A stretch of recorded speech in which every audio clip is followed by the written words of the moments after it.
నమస్తే welcome to పక్కా local Telangana news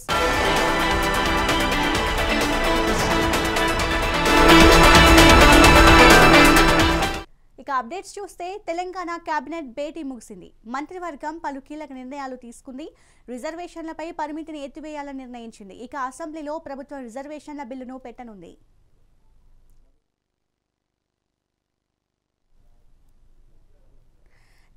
హైకోర్టులో Harish Rao house motion petition వేశారు కాళేశ్వరం నివేదికను అసెంబ్లీలో ప్రవేశపెట్టొద్దని పిటిషన్లో పేర్కొన్నారు కాళేశ్వరం నివేదికను అసెంబ్లీలో ప్రవేశపెట్టకుండా ఆదేశాలు ఇవ్వాలని కోరారు ఇప్పటికే సీఎం రేవంత్ ఘోష్ నివేదికను అసెంబ్లీలో ప్రవేశపెడతామని తెలిపారు దీనిపై చర్చించి సలహాలు సూచనలు తీసుకుంటామని అన్నారు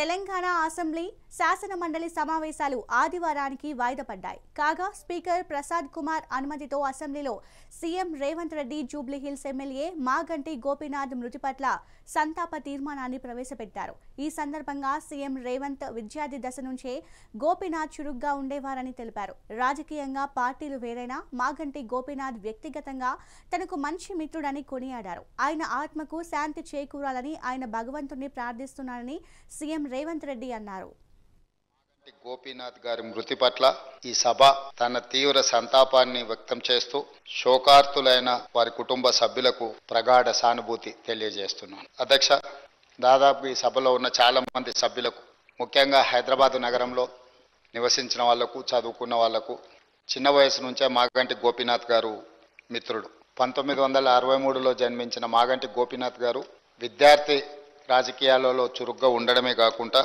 వారు 1983లో మొట్టమొదటిసారి ఎన్టీ రామారావు గారు ప్రారంభించిన తెలుగుదేశం పార్టీలో క్రియాశీలక సభ్యుడిగా చేరి ఆ పార్టీ తెలుగు యువత రాష్ట్ర అధ్యక్షుడిగా వారు దాదాపుగా 7 సంవత్సరాలు సేవలు అందించడం జరిగింది 1985 నుంచి 1992 వరకు తెలుగు యువత అధ్యక్షుడిగా ఎన్టీ రామారావు గారి యొక్క పరమ భక్తుడిగా వారికి నమ్మకమైన విశ్వాసపాత్రుడైన ఒక బంటుగా ఎన్టీ రామారావు గారితోని మాగంటి గోపీనాథ్ గారికి సత్సంబంధాలు ఉండే అదేవిధంగా వారు అర్బన్ డెవలప్మెంట్ అథారిటీ డైరెక్టర్గా హైదరాబాద్ వినియోగదారుల ఫోరం సభ్యుడిగా వివిధ బాధ్యతలను వారు నెరవేరుస్తూ వచ్చిండ్రు అదేవిధంగా వారు సినిమా రంగంలో నిర్మాతగా విద్యార్థి రాజకీయ నాయకుడిగా ప్రజాప్రతినిధిగా తెలుగుదేశం పార్టీలో ఎదిగి సినీ నిర్మాతగా కూడా వారు రాణించడం జరిగింది అధ్యక్ష పాత బస్తీ 1995లో సినిమా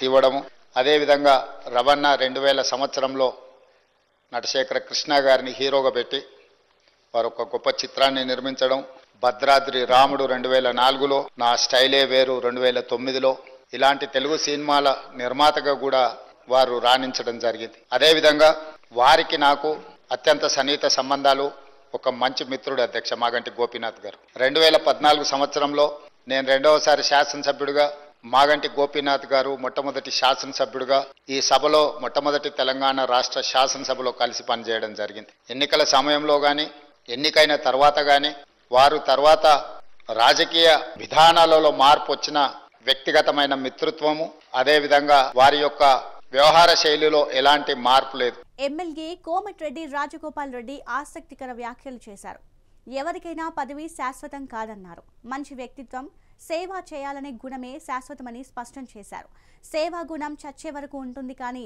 పదవి ఉండదని తెలిపారు నేరాలు అదుపు చేసేందుకు కమ్యూనిటీ కాంట్రాక్ట్ ప్రోగ్రాం నిర్వహించారు పోలీసులు నిర్మల్ జిల్లా పెంబి మండలంలోని నాగపూర్ గ్రామంలో ఇండ్లు దుకాణాలలో కార్డన్ సెర్చ్ చేపట్టారు ఎలాంటి అనుమతి పత్రాలు లేని 40 బైక్లు 3 ఆటోలు 4 ట్రాక్టర్లు సీజ్ చేశారు కార్డన్ సెర్చ్ లో 40 మంది పోలీస్ సిబ్బంది పాల్గొన్నారు ఖానాపూర్ సిఐ అజయ్ గంజాయి సైబర్ క్రైమ్ స్పీడ్ డ్రైవింగ్ గురించి కాలనీ వాసులకు అవగాహన కల్పించారు సైబర్ క్రైమ్ అనేది మీకు అందరికీ తెలుసు మనకు ఏది సెల్ ఫోన్లలో మనకు కాల్స్ వచ్చేసి టెక్స్ట్ మెసేజ్లు లింకులు వస్తాయి మీకు దీంట్లో గెలిచిరు దాంట్లో గెలిచిరు అని చెప్పేసి వస్తాయి లోన్లు వస్తాయి అంటారు మీరు దేనిలోనైనా విన్ అయిపోయినారు మీ సెల్ ఫోన్ నెంబర్ అనేది సెలెక్ట్ అయిపోయింది మీకు 5 కోట్లు వస్తాయని చెప్పేసి అలా వస్తూ ఉంటుంది మెసేజ్ ఇల్లు శాంక్షన్ అయిందని ఇంకోటి అయిందని ఇప్పుడు ఏదైతే ట్రెండ్ నడుస్తూ ఉంటుందో వాళ్ళు కూడా ఏం చేస్తారంటే దొంగలు కూడా ఈ మన ఏరియాలో ఏవైతే నడుస్తున్నాయో అవి వాళ్ళు పబ్లిక్ దేని మీద ఎక్కువ మాట్లాడతారో దాన్ని వాళ్ళు డేటాబేస్ తీసుకొని దాని మీద మాట్లాడుతుంటారు. సేమ్ అదే మాట్లాడుతుంటారు. సైబర్ క్రైమ్ అనేది మీకు అందరికీ తెలుసు. జనగామ జిల్లా పాలకుర్తి మండలం కేంద్రంలో యూరియా కోసం రైతులు సొసైటీ కార్యాలయం వద్ద పడిగాపులు కాస్తున్నారు. తెల్లవారుజాము నుంచే క్యూ లైన్లో వేచి చూస్తున్నారు. అయినప్పటికీ వ్యవసాయ శాఖ అధికారులు నో స్టాక్ బోర్డు పెట్టారు. గత 3 రోజులుగా యూరియా కోసం వస్తున్నా పట్టించుకోవడం లేదని రైతులు ఆవేదన వ్యక్తం చేశారు.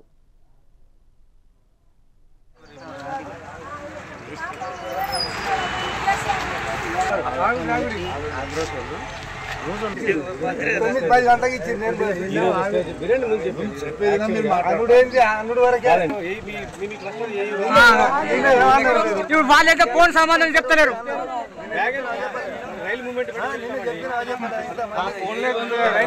మేము ఈ రోజు నుండి 10 రోజుల నుండి తిరుగుతూ ఉన్నాం యూరియా గురించి.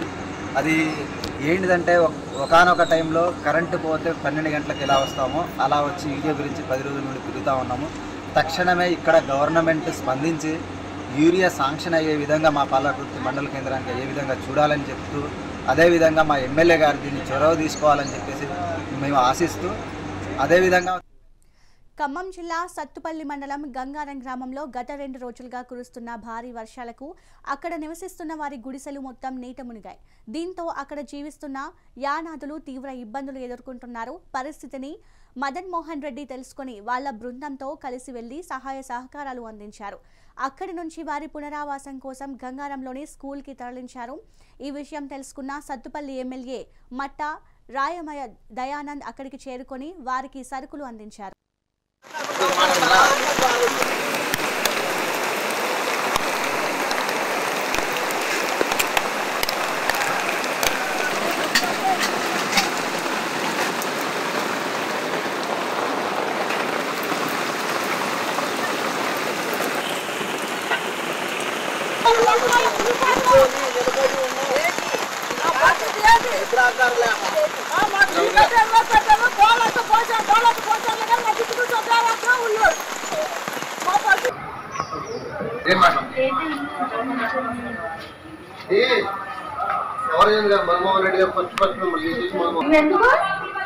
రెండు రోజులు బట్టి ఒకటే వర్షాలు.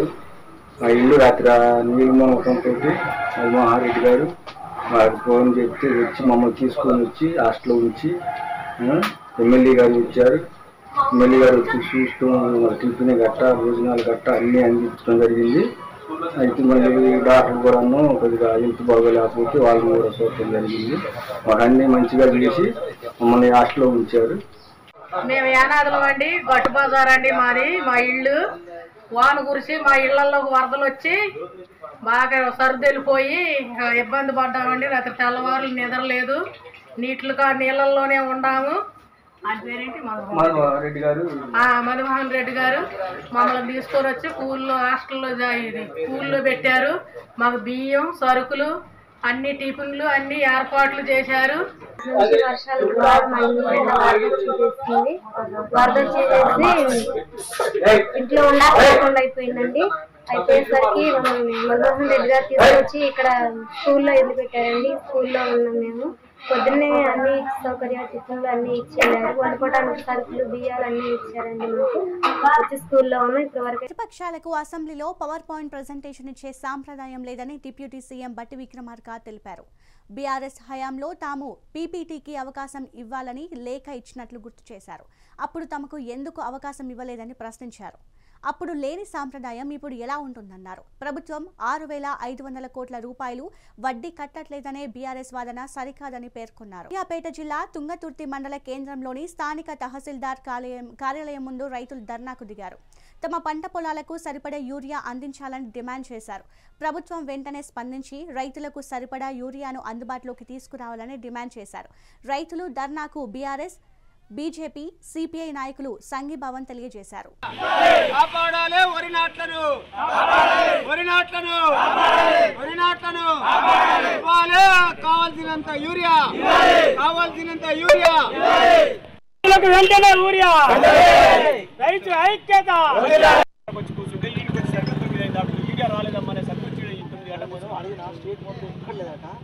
ఈ రోజు రేపు ఒక్క రోజు లోపుగా పడితే ఓకే సార్ వచ్చిన యూరియా కూడా సక్రమంగా 3వ తారీఖు ఫుల్ వస్తుంది మరి. మీరు అజమాయిషీ పెంచి వచ్చినప్పుడు సక్రమంగా రైతులకు లైన్ లో ఉన్న రైతులకు అందేటట్టు చేయండి. లైన్ లో ఉన్న రైతు లైన్ లోనే ఉంటాడు, లోపల ఉన్న బస్తాలు మాయమైపోతున్నాయి.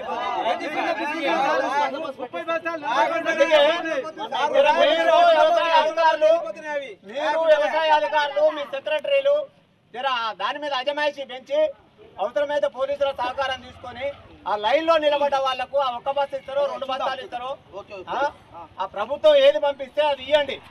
ఇస్తారని మాకు తెలుసు కానీ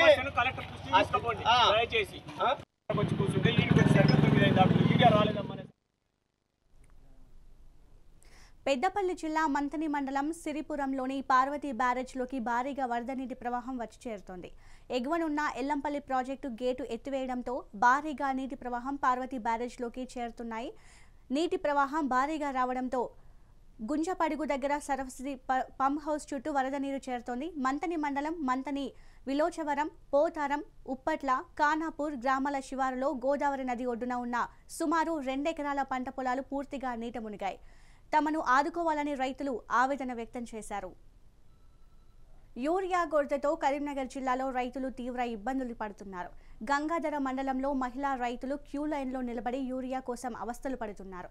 4-5 రోజులుగా తిరుగుతున్నా కూడా ఒక యూరియా బస్తా కూడా దొరకలేదని ఆవేదన వ్యక్తం చేస్తున్నారు.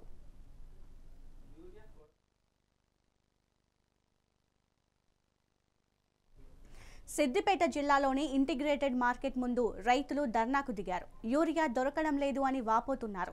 వారికి యూరియా అందించాలని రైతులు డిమాండ్ చేస్తూ ఆందోళన చేపట్టారు. దీంతో భారీగా ట్రాఫిక్ జామ్ అయ్యి వాహనాలు నిలిచిపోయాయి.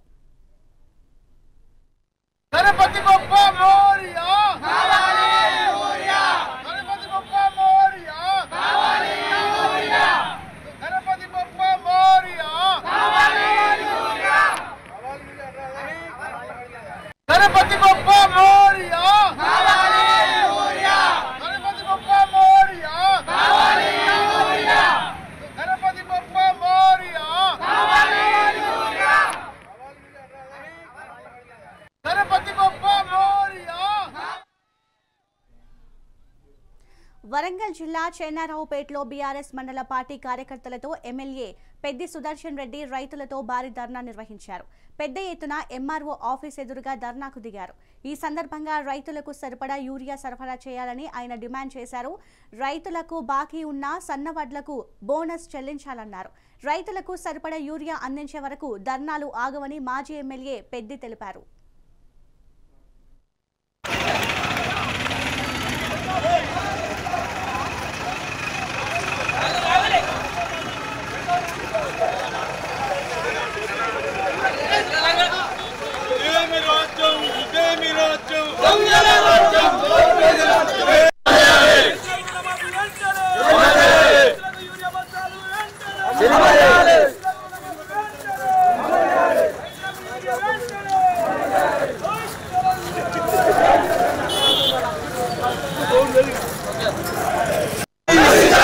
నశించాలి ప్రభుత్వం అన్ని వైఖరి, నశించాలి ప్రభుత్వం అన్ని వైఖరి, నశించాలి ప్రభుత్వం అన్ని వైఖరి, అందించాలి రైతులకు యూరియాను వెంటనే, అందించాలి యూరియాను వెంటనే. ఈరోజు చంద్రాపేట మండల కేంద్రంలో తహసీల్దార్ ఆఫీసు ముందు చేసినటువంటి ఆందోళనలో రైతాంగం అందరూ కూడా స్వచ్ఛంద గదిలొచ్చి ఇవాళ సంఘీభావం తెలిపారు. ప్రధానంగా 3 డిమాండ్లు. ఒకటి, అదను దాటిపోతున్నది వరి పంటకైనా, మొక్కజొన్నకైనా, పత్తి పంటకైనా ప్రధాన పంటలు అయినటువంటి ఈ పంటలకు అదను దాటిపోతున్నది. గత నెల రోజులుగా యూరియా షార్టేజ్ ఉన్నది. ఎన్నిసార్లు తిరిగినా యూరియా బస్తా దొరకలేదు. ఇవాళ బాలునాయక్ అనేటువంటి ఒక గిరిజన బిడ్డ 3 ఎకరాల పత్తి పంటను మొత్తం కూడా తీసేసే పరిస్థితి దాపురించిందంటే సమస్య తీవ్రత ఏ మేర ఉందో అర్థం చేసుకోవాలని చెప్పి మేము విజ్ఞప్తి చేస్తా ఉన్నాం. ఇప్పటికైనా ప్రభుత్వ పెద్దలు ముఖ్యమంత్రి రేవంత్ రెడ్డి గారు, వ్యవసాయ మంత్రి తుమ్మల గారు, స్థానిక ఎమ్మెల్యే దుంతి మాధవరెడ్డి గారు ఇప్పటికైనా ఆత్మవిమర్శ చేసుకోండి. ఇలాంటి పరిస్థితికి కారణం మీరు కాదా? మీ యొక్క నిర్లక్ష్యం వల్ల, దున్నపోతు మీద వర్షం పడ్డట్టు మీ ఆలోచనల విధానం వల్ల ఇలా సామాన్య రైతులు, కడుబీద రైతులు ఇలా రోడ్ల మీదకి వచ్చే దుస్థితి వచ్చింది. మెదక్ జిల్లాలో వర్షాలకు తడిచి సబ్ జైల్ గోడ కూలిపోయింది. సబ్ జైలు ప్రహరీ గోడ కూలడంతో జైల్లో ఉన్న 22 మంది ఖైదీలను సంగారెడ్డి సెంట్రల్ జైలుకి తరలించారు అధికారులు.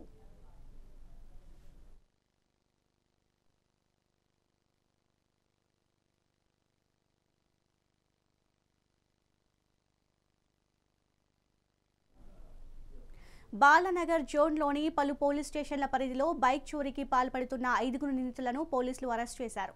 వారి వద్ద నుండి 42 లక్షల రూపాయల విలువ కలిగిన 22 బైక్లను స్వాధీనం చేసుకున్నారు. నిందితులను అరెస్ట్ చేసి రిమాండ్కు తరలిస్తున్నట్టు బాలనగర్ ఏసీపీ నరేష్ రెడ్డి వెల్లడించారు.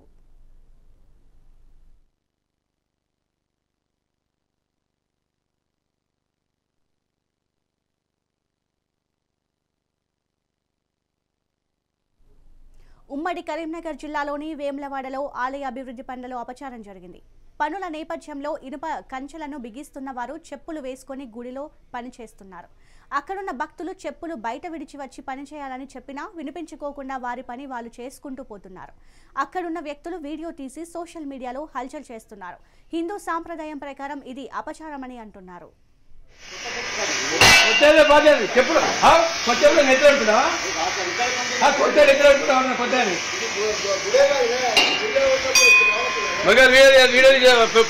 కలెక్టర్ ఇవ్వకూడదు అంతే తెలుస్తుంది. బయట ఇంకా ఏదైనా కానీ బయట వేస్తారు. ఇంకా లేకపోతే పని మోస్తుంది లోపలికి కేంద్రంతో తెచ్చుకుంటా సావాలని రాకపోతే మజాక్ చేస్తున్నారు. మీరు పొద్దున్న తీను ఫోటోది వీడియోది చెప్పుందని కూలకది అవి నా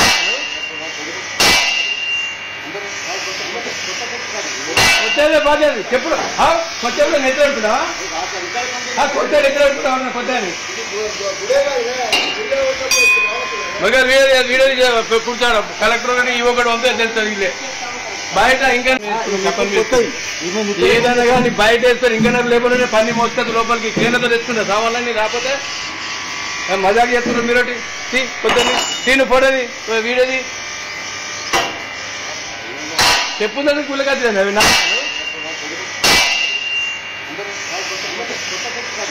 వచ్చేదే బాధ చెప్పుడు కొత్త నెట్టాడుతున్నా కొత్త ఎక్కడ కొత్త మగర్ వీడియో కూర్చోడు కలెక్టర్ ఇవ్వకూడదు అంతే తెలుస్తుంది. బయట ఇంకా ఏదైనా కానీ బయట వేస్తారు. ఇంకా లేకపోతే పని మోస్తుంది లోపలికి కేంద్రంతో తెచ్చుకుంటా సావాలని రాకపోతే. రాష్ట్రంలోని నిరుద్యోగులు విద్యార్థులు పేదల పక్షాన నిలబడతామని ఎమ్మెల్సీ అద్దంకి దయాకర్ అన్నారు. తెలంగాణ రాష్ట్ర అమరుల ఆశయ సాధనకు కృషి చేస్తామని తెలిపారు. సోనియా గాంధీ లేకపోతే ఈనాడు ప్రత్యేక రాష్ట్రం వచ్చేది కాదని ఆయన అన్నారు. తెలంగాణ రాష్ట్ర సాధనలో మేము మా పాత్రను పోషించినందుకు గాను కాంగ్రెస్ పార్టీ మమ్మల్ని ఎమ్మెల్సీలుగా చేసింది. ఈరోజు మొట్టమొదటి రోజు మేము మండలికి అటెండ్ అయ్యే రోజు కాబట్టి తెలంగాణ అమరవీరులకు మా యొక్క నివాళులను అర్పించాల్సిన బాధ్యత మాకుంది. ఎందుకంటే నిరంతరం తెలంగాణ ఉన్నన్ని రోజులు, తెలంగాణ అస్తిత్వం ఉన్నన్ని రోజులు విద్యార్థి అమరవీరులు, యువ అమరవీరులు ఎవరైతే తెలంగాణ కొరకు తమ ప్రాణాలను కోల్పోయినరో వాళ్ళందరికీ కూడా మేము రుణపడి ఉంటాం. ఎన్నో ఉద్యమాల్లో ఎన్నో రకాలుగా మరి ఆ ఉద్యమాలు కొనసాగి విజయం సాధించినప్పటికి కూడా తెలంగాణ అమరవీరుల యొక్క త్యాగం ప్రపంచంలోనే ఒక కొత్త తరహా ఇలా పుంతను తొక్కిన పరిస్థితి ఉన్నది. కాబట్టి వాళ్ళ యొక్క ఆశయాలకు వాళ్ళ యొక్క కోరికలకు మేము అనుకూలంగా చట్టసభల్లో శాసన మండలిలో మేము ప్రవర్తిస్తామని చెప్పి వాళ్ళకు ఒకసారి గుర్తు చేసుకోవడానికి ఈరోజు రావడం జరిగింది. తెలంగాణలో ఉన్న సామాజిక సమస్యలే కాదు, విద్యార్థుల సమస్యలు, నిరుద్యోగ సమస్యతో పాటు ఎవరైతే పేదలు ఉంటారో వాళ్ళ కష్టాలన్నింటినీ కూడా మేముగా ప్రజల నుంచి వచ్చిన నాయకులుగా ఈరోజు మేము వాళ్ళ కొరకు మేము ప్రశ్నిస్తామని, వాళ్ళ కొరకు మేము మా ప్రభుత్వంతో వారధిగా ఉండి మేము వాటిని సాధిస్తామని చెప్పి తెలియజేస్తున్నాం. ప్రత్యేకించి తెలంగాణ యొక్క అస్తిత్వాన్ని కాపాడడానికి సోనియా గాంధీ గారు చేసిన సేవలు ఏవైతే ఉన్నాయో, సోనియా గాంధీ గారు లేకపోతే ఈరోజు తెలంగాణ లేదు. క్రియాశీలకంగా తెలంగాణ ప్రజల అభివృద్ధి సంక్షేమం కోసమే పనిచేస్తామని ఎమ్మెల్సీ విజయశాంతి అన్నారు. గత బీఆర్ఎస్ ప్రభుత్వం చేసిన తప్పిదాలను సరిచేసుకున్నామని విజయశాంతి తెలిపారు. వరద బాధితులను అడ్డుకుంటామని హామీ ఇచ్చారు. కేసీఆర్ అసెంబ్లీకి ఎందుకు రావడం లేదని ఎమ్మెల్సీ ప్రశ్నించారు. కేసీఆర్ ఎమ్మెల్యే పదవికి రాజీనామా చేయాలని డిమాండ్ చేశారు. మా డ్యూటీ తెలంగాణను ఎప్పుడు కాపాడుతూ ఉండాలి. మేమందరం కొట్లాడాము. సో నిరంతరం ప్రజలు పక్షాన మేము ఉండాలి, వాళ్ళ సమస్యను శాసన మండలిలో లేవనెత్తాలి, చెప్పాలి. మా ప్రభుత్వాన్ని ఎక్కడన్నా ఏదైనా జరగకుండా ఉంటే వాళ్ళ దృష్టికి తీసుకెళ్ళి చెయ్యాలని కూడా మేము వారిని కూడా రిక్వెస్ట్ చేస్తాం. ఎందుకంటే తెలంగాణ అన్నది మాకు ముఖ్యం, తెలంగాణ అభివృద్ధి ముఖ్యం, తెలంగాణ ప్రజల సంక్షేమం ముఖ్యం. కాబట్టి ఈరోజు మొదటి రోజు కాబట్టి చక్కగా జరగాలి, సాఫీగా జరగాలి. మేమందరం కూడా పద్ధతిగానే ఉంటాం. మేము బయట కొట్లాడే అంత దూకుడు ఉండదు. సాఫ్ట్గా ప్రశాంతంగా శాసన మండలిలో మాట్లాడడం జరుగుతుంది. టీఆర్ఎస్ ప్రభుత్వ హయాంలో యూరియా కొరత లేదు, కాంగ్రెస్ వచ్చిన తర్వాత యూరియా కొరత ఉంది అనేటువంటి డిమాండ్ చేస్తా ఉన్నారు. ఫస్ట్ డే ఇప్పుడే మొదలు పెట్టమంటారు యుద్ధం మాది. వాళ్ళు అనేక సమస్యల్ని ఎక్కడ వేసిన గొంగళి అక్కడే ఉంది. సో దాన్ని మొత్తం సెటరేట్ చేయడానికి మా ప్రభుత్వం ఉంది, చేస్తుంది, ఇంకా కూడా చేస్తుంది. కొంత టైం పడుతుంది. ఒకే రోజు అద్భుతాలు జరగవండి. ఎందుకంటే వాళ్ళు చేసిన తప్పులు, మరి అప్పులు అన్ని చోట్ల పెట్టారు. మనం అన్ని సెటరేట్ చేయాలని కొంచెం టైం పడుతుంది. కాబట్టి ముందు ఈ వరదల్లో చిక్కుకున్న వాళ్ళందరికీ వాళ్ళకి ఏదైనా తొందరగా వాళ్ళకి అందేటట్టు చేయాలని మేము అందరం కోరుకుంటున్నాం. మా ప్రభుత్వాన్ని కూడా అడుగుతున్నాం. ఎందుకంటే చాలామంది అన్నీ కోల్పోయారు పాపం. నిజంగా ఒక ఉద్యమ నాయకురాలు. కామారెడ్డి జిల్లాలో కురిసిన భారీ వర్షం బీభత్సం సృష్టించింది. తిమ్మారెడ్డిలోని కళ్యాణి వాగు ఉధృతికి కామారెడ్డి బిక్కనూర్ సమీపంలో రైలు పట్టాల కింద గండిపడింది. రామేశ్వరపల్లి శివారులో నిజామాబాద్ హైదరాబాద్ మార్గంలోని రైల్వే ట్రాక్ వరద ఉధృతికి కొట్టుకుపోయింది.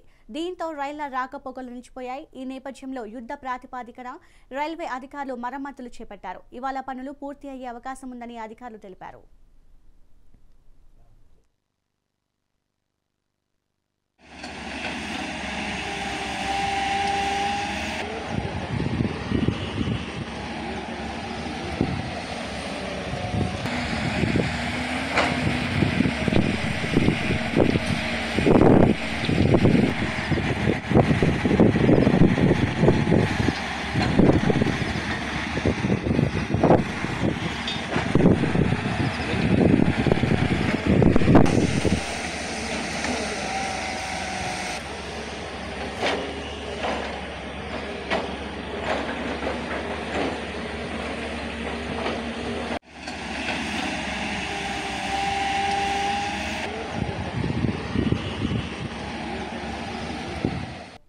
సురవరం సుధాకర్ రెడ్డి సంస్కరణ సభ జరుగుతుంది. లైవ్ చూద్దాం. ముఖ్యమంత్రి గారు వెళ్ళిన తర్వాత మాట్లాడుతాం.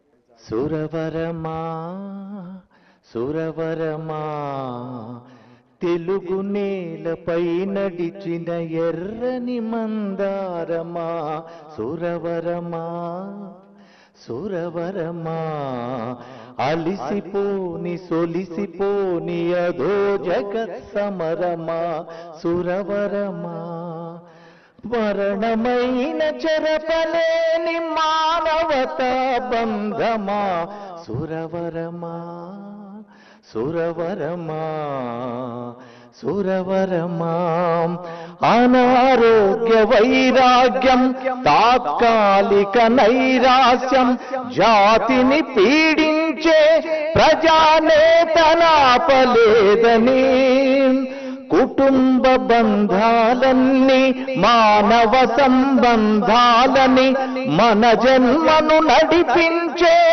రణదీపాలవ్వాలని కడవూపిరిదాకా మడమ తిప్పని నీ దృక్పథం అంతిమ విజయం దాకా ఆపరాదు విప్లవమని గుర్తు చేసే నీ జీవన నినాదమే మా ప్రతిజ్ఞ సురవరమా సురవరమా తెలుగు నేలపై నడిచిన ఎర్రని మందారమా సురవరమా సురవరమా.